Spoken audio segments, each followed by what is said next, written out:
Biden's laptop, and you know who's a criminal? You're a criminal for not reporting it. You are a criminal for not reporting it. Let me tell you something.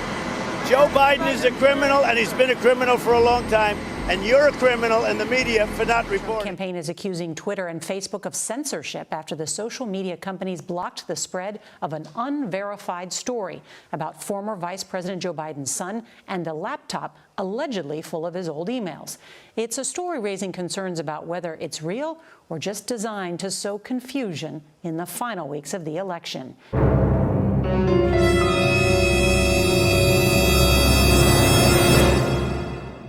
Here's CBS's Nancy Cordes.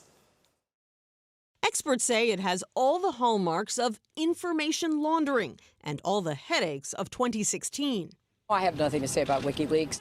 Back then, it was Clinton campaign chairman John Podesta whose emails were stolen and then dribbled out in the last month of the race. This time, it's a tabloid newspaper dribbling out emails purportedly swiped from Vice President Joe Biden's son. This is a big smoking gun. The go-between this time isn't WikiLeaks, but Trump lawyer Rudy Giuliani, who says he got the emails from a computer repairman in Delaware. He wanted us to have this. He also thought it displayed numerous crimes. So he gave them to my lawyer. We have the entire hard drive. Giuliani has admitted before to working with a known Russian agent to dig up dirt on the Bidens. This looks like your classic disinformation campaign. Eric O'Neill is a former FBI operative. Steal the information with a cyber attack, get the emails from Hunter Biden's account, and then put them on these laptops that are left at a repair store. And that's how the information is now laundered into the public. Who do you think is behind this? Well, the Russians would be my number one guess, if I had to guess. Another echo of 2016, though this time social media outlets were quick to limit the spread of the story. Twitter briefly suspending the accounts of the Trump campaign and White House press secretary after they tried to share it.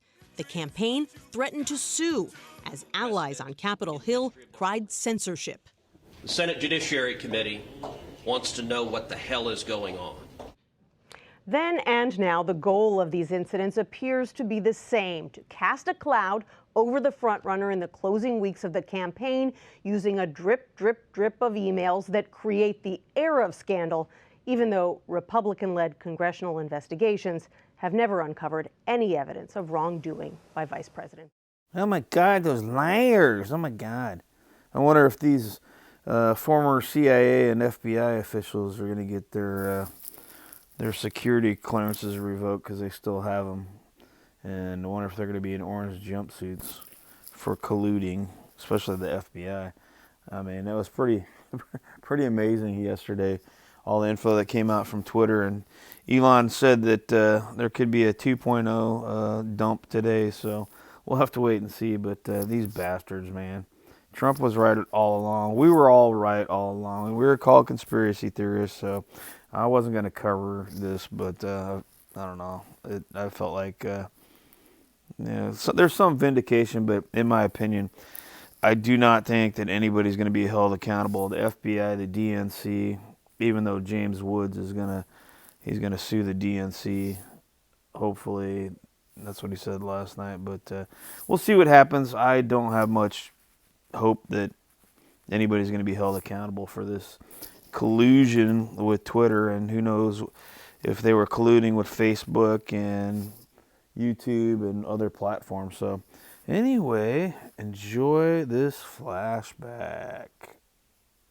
Questions tonight about whether the Russians are using Rudy Giuliani to interfere in the U.S. presidential election. CNN senior national security correspondent Alex Marquardt is joining us. Alex, there are fears that what Giuliani is now pushing here in the United States could actually be part of Russia's latest and very massive disinformation campaign in the U.S. presidential election. Massive indeed, Wolf. We do know that it's a very active Russian campaign. That's according to the U.S. intelligence community, and that Rudy Giuliani already had open contact with a person that the U.S. has called an agent for the Kremlin. Now, we are being told by two people who've been briefed on what the FBI is doing, that they're looking into whether these unverified emails about Hunter Biden that were published earlier this week by the New York Post, post about his business dealings in Ukraine and China are part of this bigger Russian disinformation effort in the 2020 election.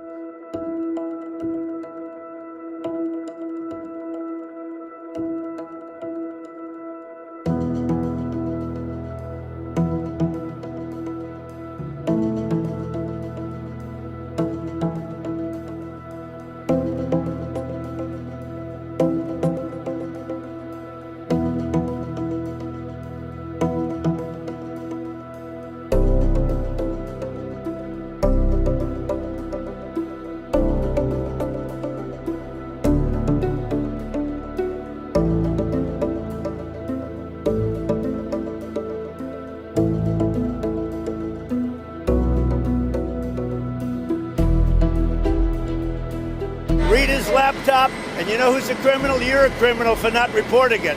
You are a criminal for not reporting it. Let me tell you something. Joe Biden is a criminal, and he's been a criminal for a long time, and you're a criminal in the media for not reporting it.